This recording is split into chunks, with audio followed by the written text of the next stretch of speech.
Hello friends, नमस्कार। आज की कहानी है अंधी माँ की। एक कस्बे में एक विधवा अंधी औरत रहती थी। उसका एक बेटा था जिसके पालन पोषण की सारी जिम्मेदारी उसी के कंधों पर थी। वह अपने बेटे को पढ़ा लिखा कर एक बहुत बड़ा आदमी बनाना चाहती थी। इसीलिए उसने उसका दाखिला कस्बे के सबसे अच्छे स्कूल में किया। वह दिन रात मेहनत करती ताकि बेटे की स्कूल की फीस दे सके। लड़के के स्कूल के बच्चे उसकी माँ के बारे में सब जानते थे। वे सब उसे अंधी का बेटा कहकर चिढ़ाते थे। लड़का इससे बहुत परेशान था। उसे अपनी माँ पर शर्म आने लगी थी। वह उसके साथ कहीं भी आने जाने में कतराने लगा था। जब लड़का बड़ा हुआ तो उसकी शहर में अच्छी नौकरी लग गई। उसने अपनी माँ से वादा किया कि शहर में मकान लेकर वह उसे लेने आएगा, लेकिन वह शहर गया तो फिर लौटकर वापस नहीं आया। उसकी अंधी माँ उसका इंतज़ार करती रह गई। कई महीने बीत गए, लड़के की कोई खबर नहीं आई।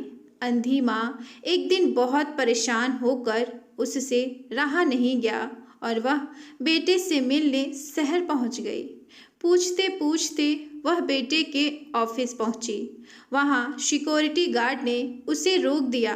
अंधी औरत ने गार्ड को अपने बेटे का नाम बताया और बोली कि उससे जाकर कह दो कि गांव से कोई मिलने आया है। गार्ड ने जाकर उसके बेटे को बताया। बेटे ने ऑफिस की खिड़की से देखा तो उसे अपनी माँ गेट के बाहर खड़ी नजर आई। वह ऑफिस में सबके सामने अपनी माँ की वजह से शर्मिंदा नहीं होना चाहता था। उसने कहला दिया कि वह ऑफिस में नहीं है। अंधी औरत वहाँ से चली गई। शाम को वह लड़का ऑफिस से घर जाने के लिए निकला। रास्ते में एक जगह काफ़ी भीड़ जमा थी। वह अपनी गाड़ी रोककर भीड़ के पास पहुंचा और बीच सड़क में अपनी माँ को मरा पाया।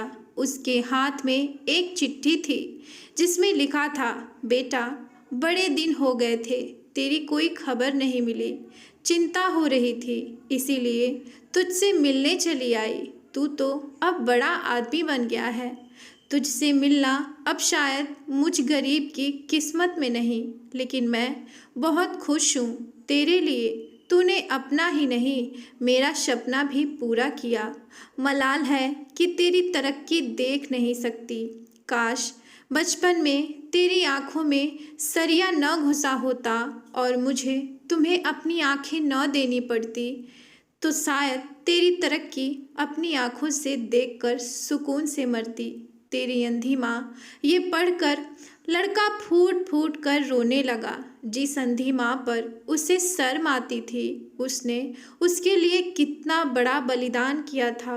वह आत्मग्लानि से भर उठा और जिंदगी भर खुद को माफ़ नहीं कर पाया। दोस्तों, माता पिता अपने बच्चों के लिए अपना सर्वस्व निछावर कर देते हैं। उनका हमेशा सम्मान करना चाहिए। अगर आपको ये कहानी अच्छी लगी है तो प्लीज़ वीडियो को लाइक, शेयर और सब्सक्राइब ज़रूर करिएगा।